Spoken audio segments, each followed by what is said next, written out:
Hello, everyone. So, what are we going to talk about? In fact, we're going to talk about what not to talk and when not to talk.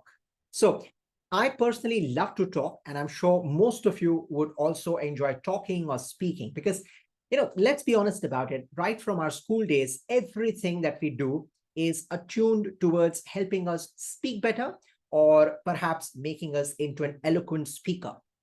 But in the corporate world, there are moments when you need to keep your mouth shut. And why just in the corporate world? In general, there are moments in life when it's best not to speak anything rather than opening your mouth and spoiling the environment. So I'm going to share with you five such occasions, five such moments when it's better to keep your mouth shut. Okay, here they are. Number one, you don't know. Now, what does that mean? Whatever the topic of discussion, you have no clue what to say. So when you know clearly that you can't add value, you're not very clear about what to say and whether what you say will add any value to the whole discussion, in those cases, it's best to keep your mouth shut. Now, a lot of times people find it difficult to say, I don't know. But I think what is important here is that when you're not sure, you be honest about it and you tell people, sorry, I would have loved to be a part of this discussion, but I have no clue about it. I would rather appreciate if you could enlighten me and then listen. Yeah. So when you don't know and you tell people that you don't know, in fact, people tend to respect you more because you've not tried to pretend, but you're willing to learn and you're willing to listen to their thoughts. So when you don't know, keep your mouth shut. Number two, when you're not sure. Well, there are occasions when you have some idea, but you don't know exactly whether what you're going to say is going to make a difference or is it 100% correct. For example, in a meeting, if someone asks you about what is the expectation of the client, and you really don't know what is the expectation of client, you have a faint recollection of having heard one of your colleagues talk about it, but you're not 100% sure, then perhaps you would say, you know what, I do have some knowledge, but I'm not sure whether I'm right or wrong about it. And I do not want to confuse the forum, so I'll rather keep my mouth shut. Now, that's important because when you're not sure and you keep quiet, again, that's one of the areas where you're actually telling people that I do not want to confuse anyone. I do not want you to get any kind of wrong information, right? So when you're not sure, keep your mouth shut. Number three, when you have no authority to speak. For instance, you're in a client meeting and the client asks you, okay, so I think we'll go ahead with the product offering that you've given us, but we want a 10% discount on every product that you ship us. Now, you would have loved to give that discount, but you do not have the authority. So when you don't have the authority, don't commit, don't say anything that might backfire. So you might simply want to say, well, I appreciate your request, but I don't have the authority. Let me confirm and come back to you. I hope that's okay. So when you don't have the authority, do not speak, because when you speak, especially when you don't have authority, that is considered to be either unethical or it is frowned upon generally, not just in the corporate world, but anywhere for that matter. So do not try to speak on behalf of anyone unless you have been given the authority to speak on someone's behalf. So number three is don't talk when you don't have authority. Number four, and this I think is known to all of us, don't talk when you get angry.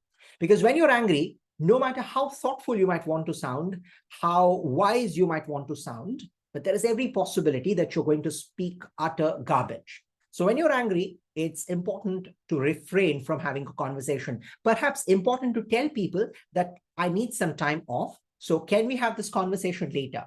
Right? Because people have no clue about the fact that you're in a bad mood or your anger, your temper is out of control. So sometimes it makes sense, especially in the corporate world, that when you're angry, you don't talk, you refrain from having a conversation. When you relax, when you calm yourselves, then you can revisit the conversation and you can perhaps start with an apology and say, I'm sorry I turned down the conversation the other day, but I was not in the right frame of mind. I was not in the best of moods. Hence, I decided let's not talk about it at that point in time. But now we can talk. Okay. So when you're angry, let the moment pass, don't talk, and you can revisit the conversation anytime in the future. Number five, you want others to speak. Sometimes it's important to keep quiet just because you want to encourage other people in the forum to speak. Now, when would this happen? Typically, if you're a leader and you have team members in your team who are shy, who are introverts, who want to speak, but they're unable to speak, this is the moment. So sometimes it's better to just step down, take a few steps back and encourage others to talk. Many a times what happens is when you talk, it kind of has a burden on other people, and therefore people tend to suppress their own thoughts. They do not participate in the conversation. So rather than that, encourage others to talk. Let others hog the limelight and you step back and watch them in action. Maybe you have a point here or there to add later. One of the most profound leaders to have done this was Nelson Mandela's father. And Nelson Mandela followed his father on this particular quality. And Nelson Mandela's father was always the last person in the discussions to speak. He was a tribe leader. And he always said that let others speak first, and then you can add value once you've heard everyone. And I think that's a beautiful quality to add to your skill set as well, whether or not you're a leader. But I think it's important to let others speak, and then you can add whatever value you could to the whole discussion. So those are the 5 occasions when you should not talk, or rather you should shut up. What are those 5 occasions? Number 1, you don't know. You have no clue about what to say. You have no idea about the subject knowledge. Better keep quiet. Number 2, you're not sure. You have some idea, maybe you're 50% here, 50% there. You're not 100% sure. Don't talk. Tell people I'm not sure. I don't want to give you any wrong information. People will respect that. Number 3, you don't have the authority. You want to share something, but you're not quite sure whether you have the authority to say that or you don't, or you clearly know that you don't have the authority to say anything. Once again, time to refrain from the conversation and stop.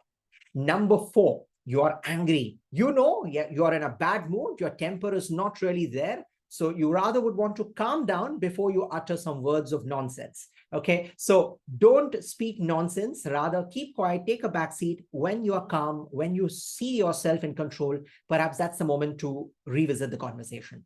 And last but not the least, when you want others to talk, when you want others to take lead, give them an opportunity, encourage them. Sometimes it's better to keep quiet and let others hog the limelight.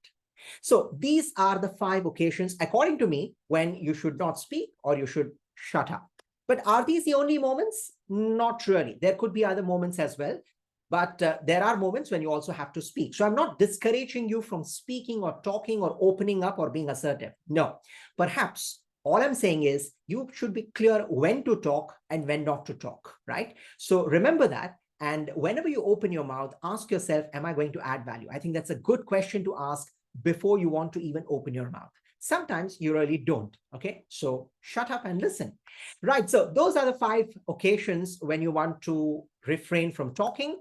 And if there are any more, please enlighten me. I would be happy to know what are your thoughts on this. And let's hope that these pointers give you a good head start in any meeting, in any discussion, or for that matter, even in personal conversations. Thank you so much for listening into my ideas. Bye for now.